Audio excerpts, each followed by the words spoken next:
Hello, this is January Coates here with the Real Estate Wise, and today we have our guest, Sandra Fenwick. Today, Sandra and I are going to discuss loans, money, and our various options when it comes to that. Sandra? Hello, January. Thanks for having me today. I am with Mortgage Experts, and we work with a number of different down payment assistance programs, and we have a number of ways to help you get money.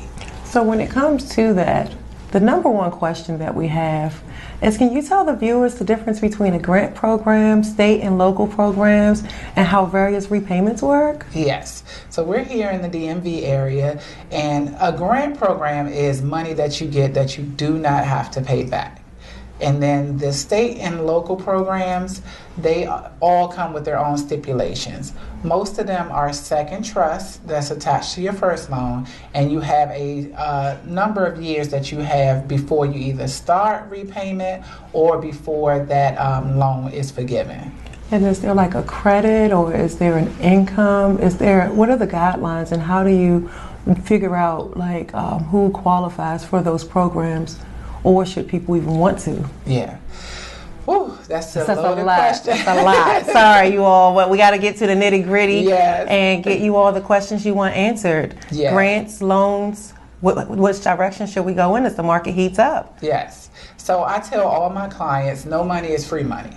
Now, these are banks, and they all are here to make a profit. So to think that you're getting this money just because you're a first-time home buyer, that is a myth, and that's a myth that I have to debunk, I guess, with a lot of my buyers.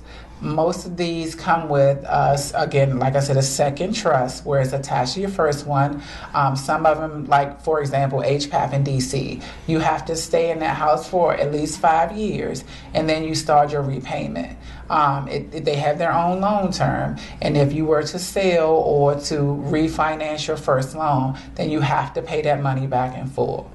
So there are other ones that if you stay in your house for like 10 years, then they are forgiven. So it depends on the program, and it depends on the terms of the program. And so the best time to buy is when you're financially capable? Yes, when you're financially capable. Again, there is money out here. We do have money for you, but there is always a stipulation when you use that money. Usually the credit score is a minimum of about 600, but of course the higher the credit score, the better. So we can always work with you on that part. And I would want to know, like, I noticed that you said that programs are predicated towards state, local, so the municipalities matter. Do you also have programs for like nurses, doctors, and other state employees, perhaps? We do. We have a lot of programs out here. Some programs, like the Pathway to Purchase program, they used to give an additional money if you work for Prince George's County. So there are different stipulations, there are different programs. We have in-house programs that we can use. So what we like to do is run your application, see which ones you qualify for, and then we let you know what the best program is for your application profile. And if you know some programs that you've heard of, then you can always bring that to me, and I'll do the research on it. So in closing, Sandra, what I'd like to know is, when people are ready and they're looking for financing and all of those things, when they go to look at their credit to kind of determine that, do you think they should go it alone, or do you think they should reach out to an expert? Please don't go it alone. Please don't get advice from people who are not professionals in this business, because the guidelines change so much. They can change. It could be this way this month, and it can be something different next month. So you have to make sure you check with the professionals to see what the actual options are at the time that you're buying.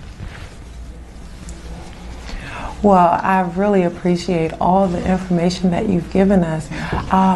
Is there anything else that you would like to add as the market heats up when it comes to getting pre-qualified, getting approved, and what consumers should really be doing right now?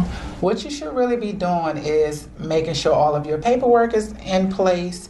Make sure you have your pay stubs, your tax returns from the last 2 years. Make sure you keep your W-2s. Make sure you have all of that stuff in a digital file, so when it's time to put in your application, you're ready. Also, understand that no money is free money, and we will get you in a program if you need it. Also, another thing that people don't do is check with their resources that they already have. I had a client that was able to get money from her union. She was a part of a union, and the union gave her up to $15,000. And then, yeah, check with your HR and see if they offer any programs as well.